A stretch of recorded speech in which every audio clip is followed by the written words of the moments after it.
पिता पुत्र और पवित्र आत्मा के नाम पर आमीन। सबको जय यीशु। प्यारे मित्रों, हमारे प्रभु कितने अपार प्यार से और दया और अनुकंपा से हमें प्यार किया। और प्रभु हमारे जीवन में प्रभु के यह बलिदान, क्रूसित यीशु क्रूस मृत्यु द्वारा हमारे जीवन में कितने आशीष प्रदान किया है।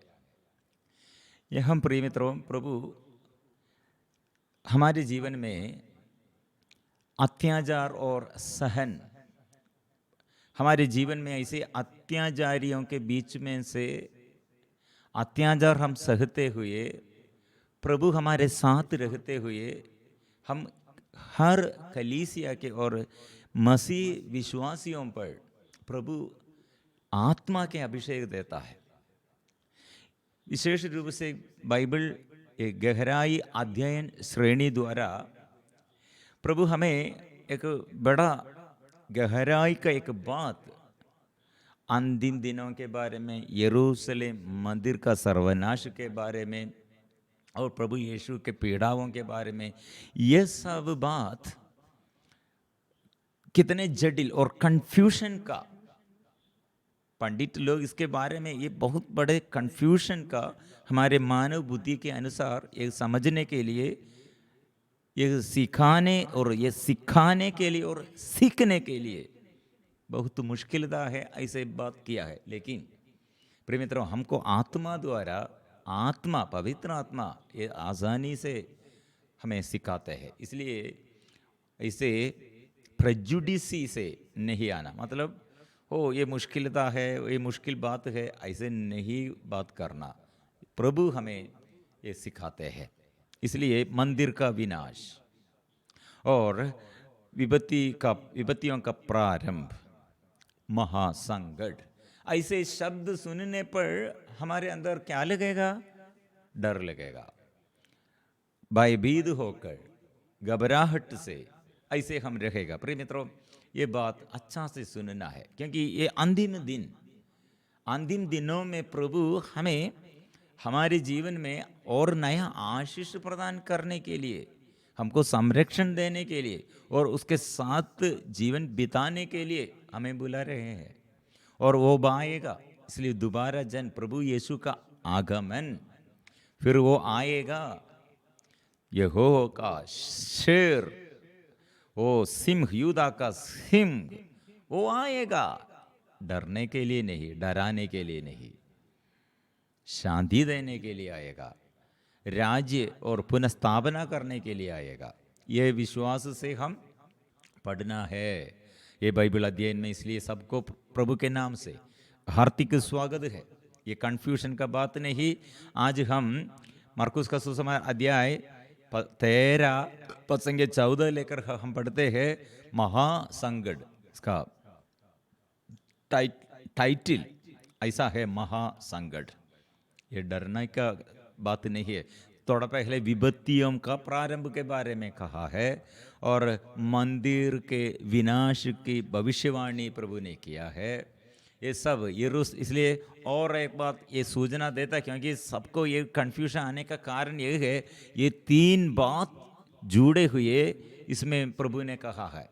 मतलब यरूशलेम मंदिर का सर्वनाश, यरूशलेम यहूदियों का ऐसे यह गर्व है और महत्व है, और यरूशलेम मंदिर सारे देश, सारे संसार का प्रतीक है।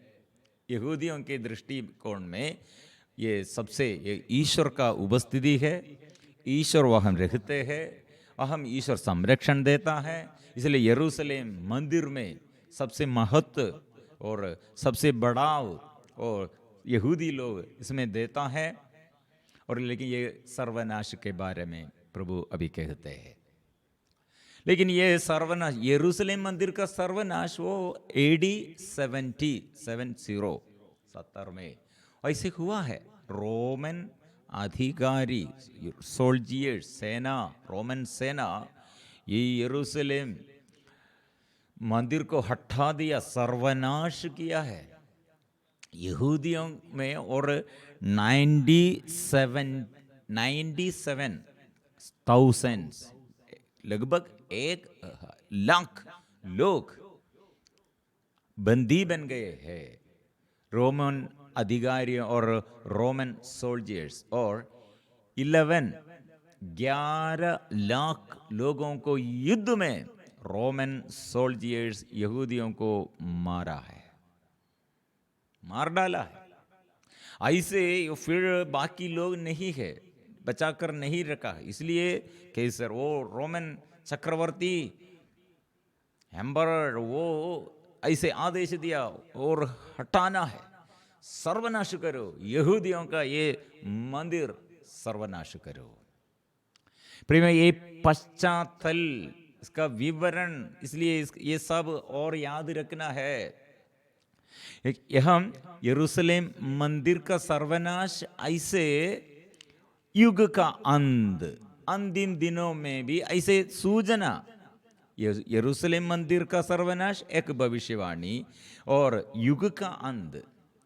प्रिय मित्रों, प्रभु यीशु के मृत्यु के बाद, जी उठने के बाद प्रभु यीशु पवित्र आत्मा को भेजेगा और उसके बाद फिर प्रभु आएगा, ऐसे एक सूचना है। उसके विषय में भी प्रभु ये अध्याय में बात करते हैं।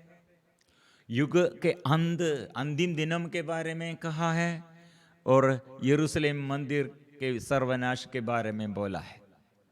ये दोनों इसलिए हम इसमें सेपरेट करके हम मनन चिंतन करने का जरूरत है। इसलिए सावधान रहो, प्रभु ने कहा डरने के लिए नहीं, सावधान रहो और जागते रहो।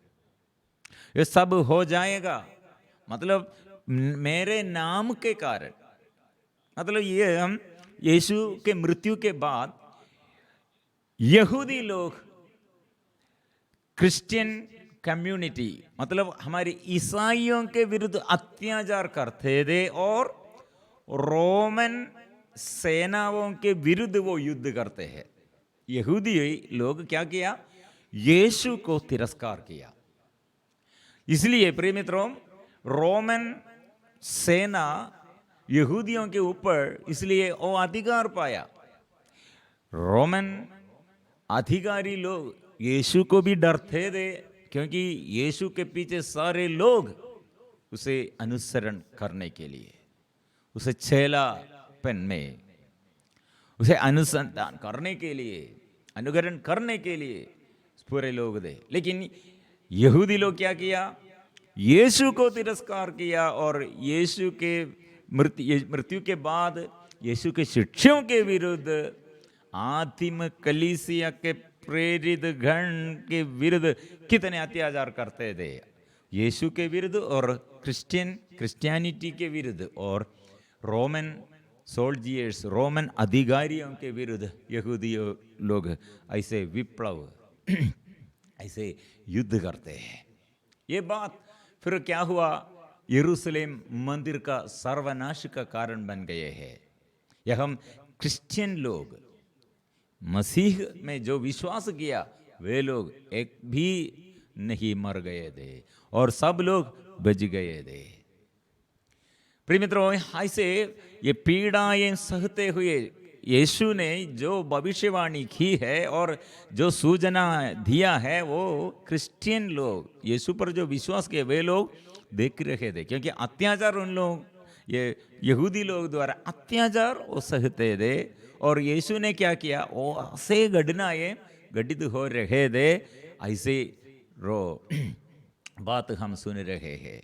मतलब ये नीरो एम्परर, चक्रवर्ती नीरो, AD 64 में, और उसका एजेंडा, उसका लक्ष्य क्या था? पूरा संसार में यहूदियों का, यहूदी वंश और इस्राएलियों का वंश को ये पूरा हटाना है। इस्राएल ऐसे एक जगह ये संसार में नहीं चाहिए, हटाना है। ऐसे ये 6 साल निरंतर यह युद्ध है। युद्ध में इस्राएली लोग और यहूदी लोग एकदम पराजित हुए हैं। ऐसे पराजय। मित्रों, इस समय इसलिए प्रभु ने कहा, जब ये पिछले भाग में इसके बारे में हम कहा थे, बाई अपने बाई को मृत्यु के हवाले कर देगा, पिता अपनी संतान को, मतलब मेरे नाम के कारण ऐसे ऐसे रहने के लिए, जीवित रहने के लिए, वैसे ये षड्यंत्र है और ऐसे पीड़ाएं हैं, ऐसे अत्याचार है, इसके बीच में जीवन बचाने के लिए वो ऐसे करेगा।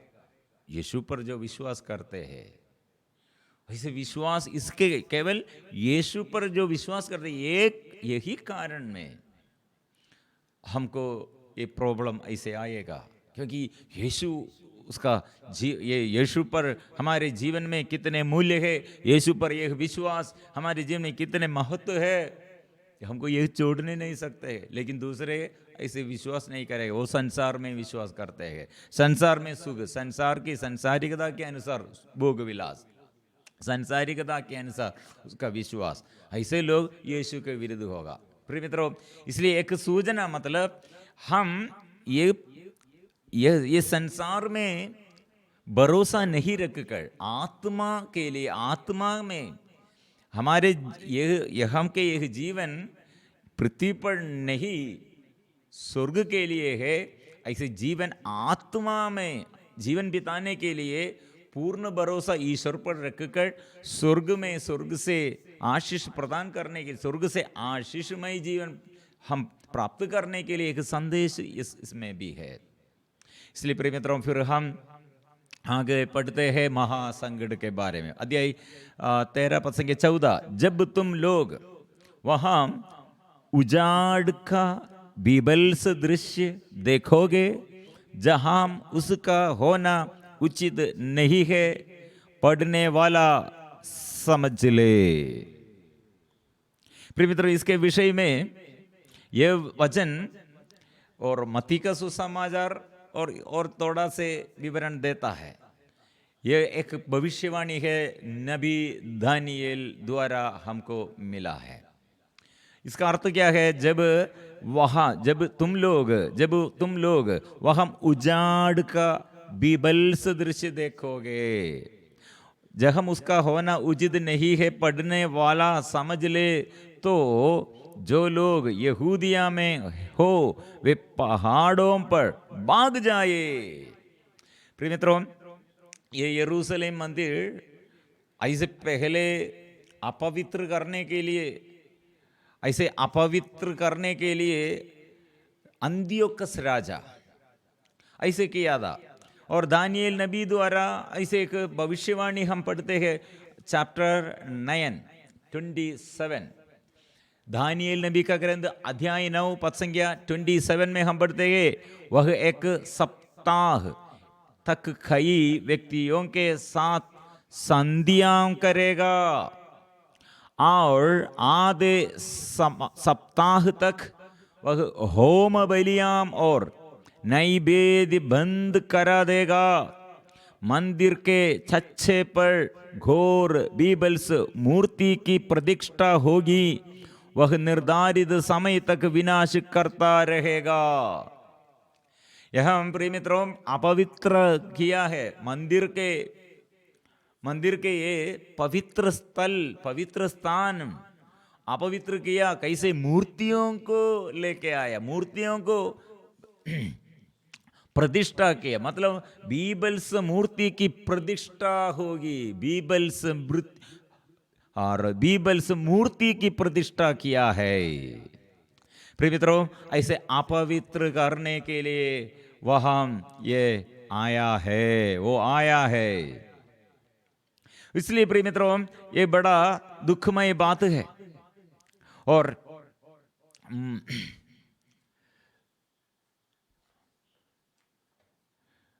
दूसरे भाग में भी हम ये बात हम पढ़ते हैं,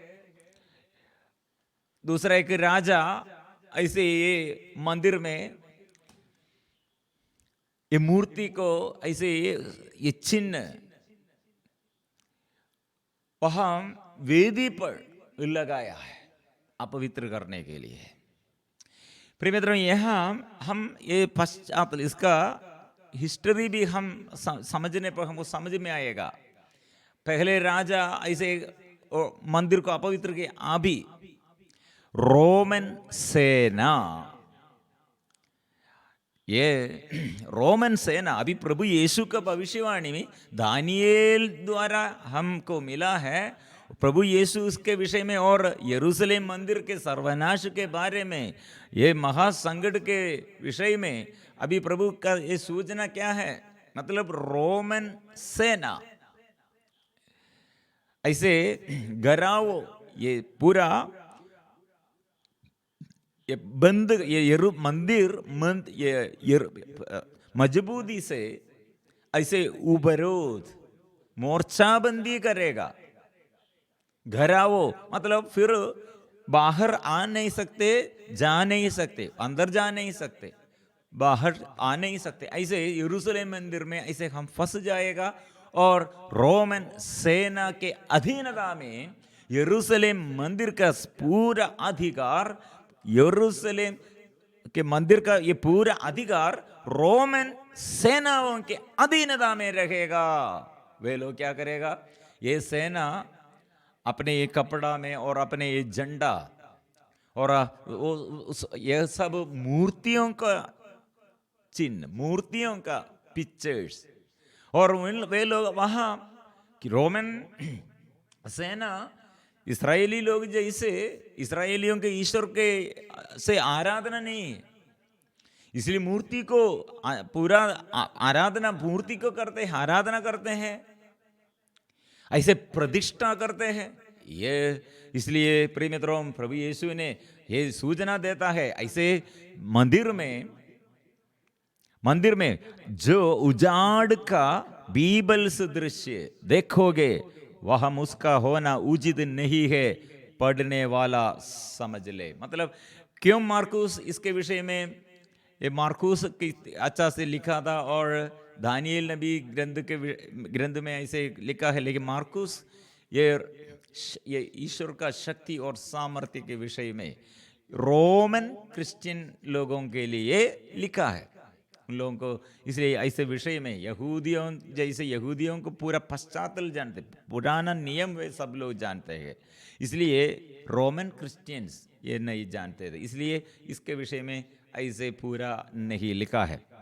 और हम फिर आगे बढ़ते हैं, जो छत पर हो वो अपना सामान लेने नीचे उतरकर घर के अंदर ना जाए।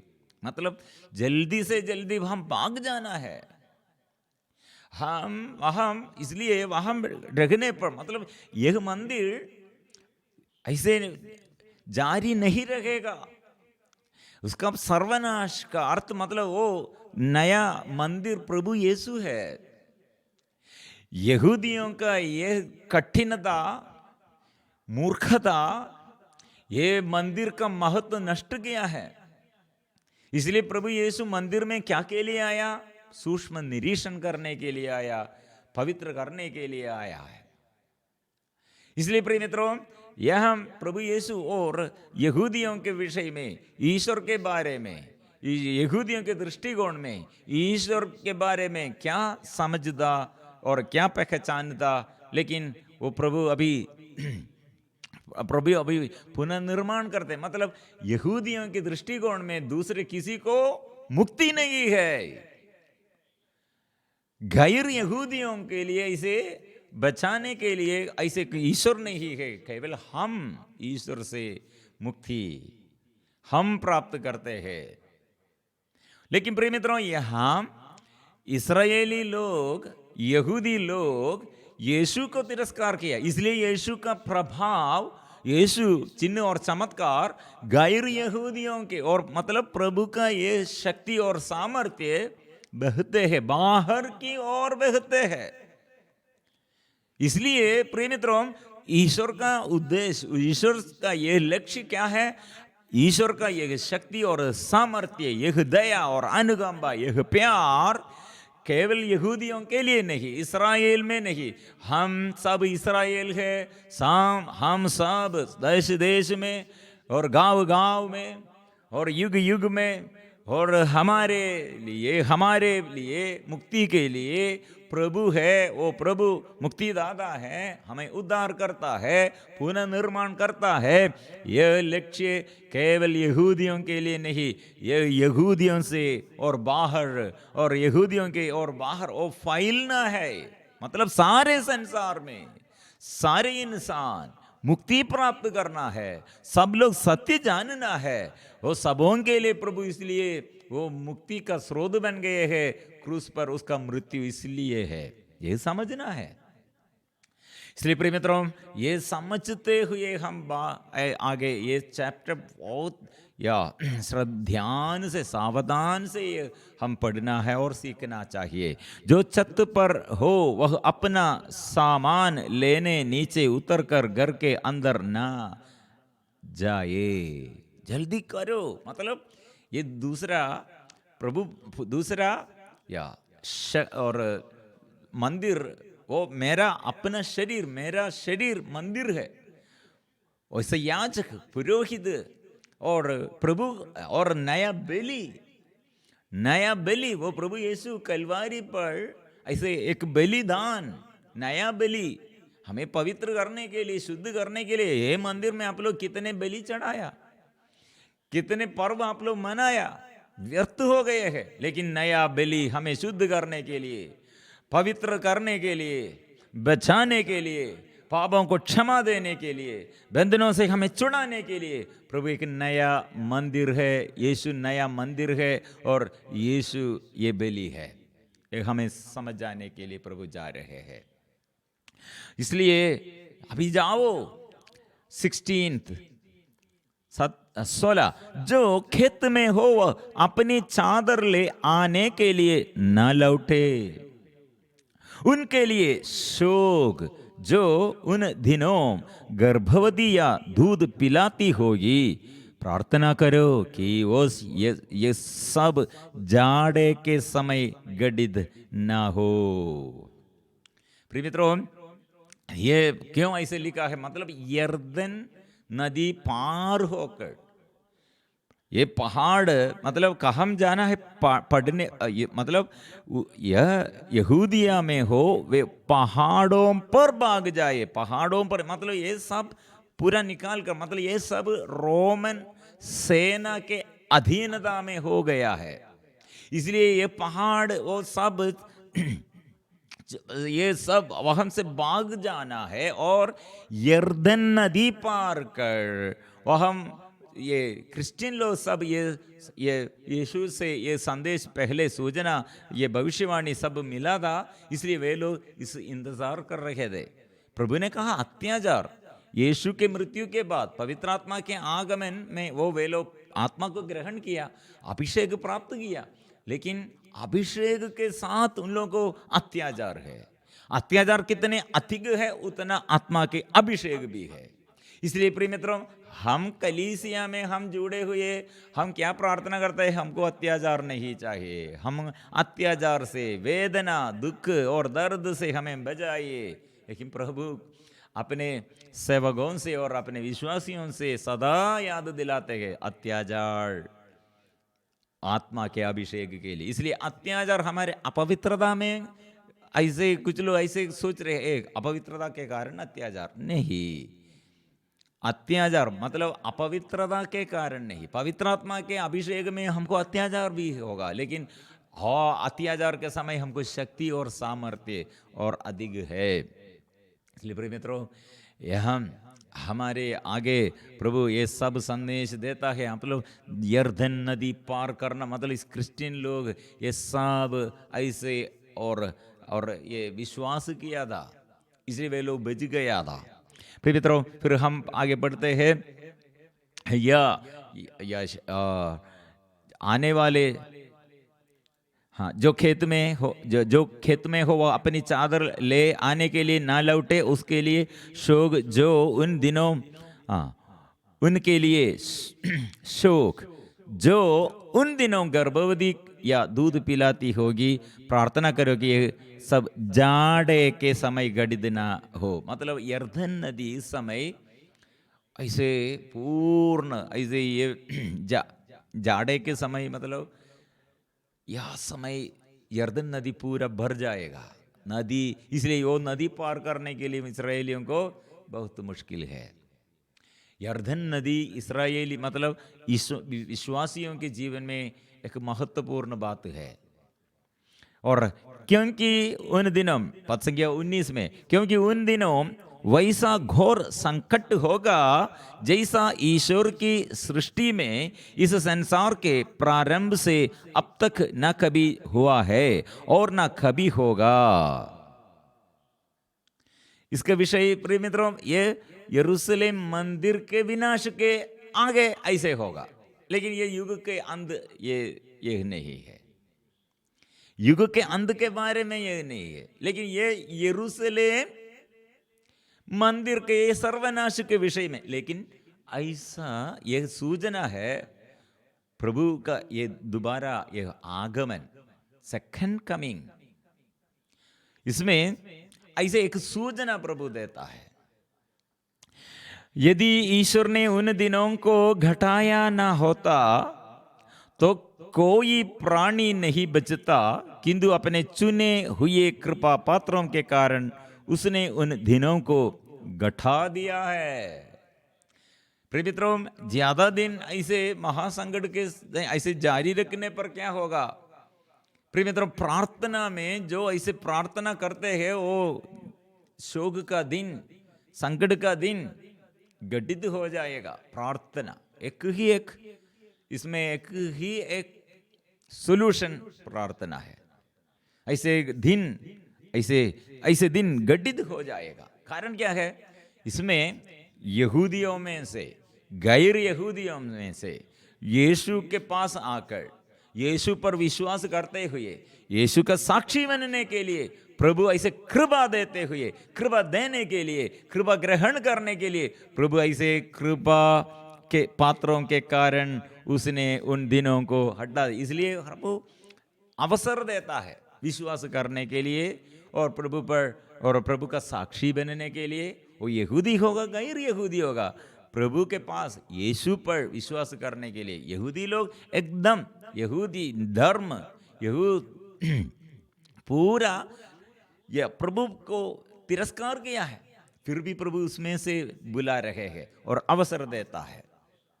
फिर हम आगे बढ़ते हैं। यदि उस समय कोई तुम लोगों से कहे देखो मसीह यहाँ है अथवा वे वहां है, तो विश्वास नहीं करोगे। थोड़ा इंपॉर्टेंट इसमें एक और थोड़ा भी महत्व देना है। इस समय भड़काने वाले लोग बहुत आएगा, और क्योंकि झूठे मसीह तथा झूठे नबी प्रकट होंगे और ऐसे चिन्ह तथा चमत्कार दिखाएंगे कि यदि संभव होता तो वे चुने हुए लोगों को भी बहकाते। ये ध्यान देना है। हम सोच रहे हैं चिन्ह और चमत्कार, छुटकारा और चंगाई पाने पर वो पूरा पवित्र आत्मा है, लेकिन यह हम प्रभु ने कहा केवल ऐसे पवित्र आत्मा से हमको आत्मा से अभिषेक और चिन्ह और चंगाई छुटकारा सब मिलेगा, लेकिन ये सब पवित्र आत्मा नहीं है।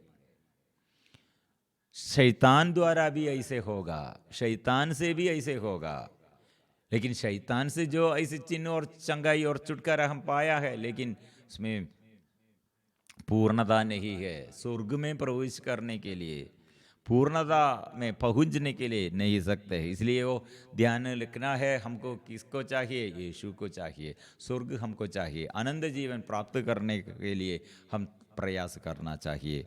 और तुम लोग सावधान रहो, मैंने तुम्हें पहले ही सचेत किया है।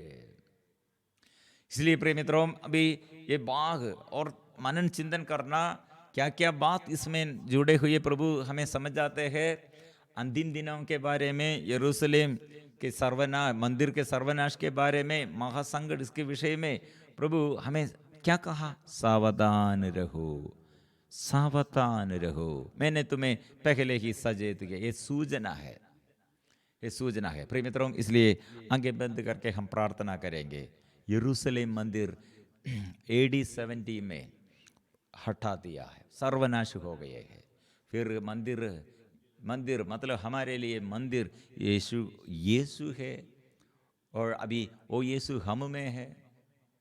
और युग का अंत, अंतिम दिनों के बारे में प्रभु कितने हमें समझाते हैं। ऐसे एक ये यहूदियों के दृष्टि में यरूशलेम मंदिर सारे संसार का प्रतीक है। ये सर्वनाश के बारे में और ये महासंकट के बारे में प्रभु हमें मतलब क्या सिखाते हैं? संरक्षण, जो विश्वास करते हैं उसके लिए प्रभु संरक्षण देता है। और फिर वो हमें लेके आने के लिए वो लेके जाएगा, वो ऐसे प्रभु आएगा। ये विश्वास के साथ हम प्रार्थना करेंगे। यहूदी होगा, गैर यहूदी होगा, प्रभु अपने कृपा हमको देने के लिए प्रभु चाहते हैं। इसलिए प्रभु ऐसे हमारे आगे वो वचन दिया है विश्वास करने के लिए, उस पर विश्वास करने के लिए। इसे तैयार हो जाओ। फिर प्रभु मेरे शरीर, मेरे मन, मेरे हृदय और प्रभु मेरे परिवार और मेरे देश सब प्रभु आपके आगे में समर्पण करते हुए प्रभु जीवन में आशीष और अनुग्रह प्रदान कीजिए। प्रभु कृपा दीजिए, आशीष दीजिए। मेरे जीवन में प्रभु सदा संचालित करने के लिए आत्मा को दीजिए। हेमाम स्वर्गीय संतों, सारे संत, हमारे नामधारी संत, हम सबों के लिए हम प्रार्थना करते हैं पिता, पुत्र और पवित्र आत्मा के नाम पर। आमीन।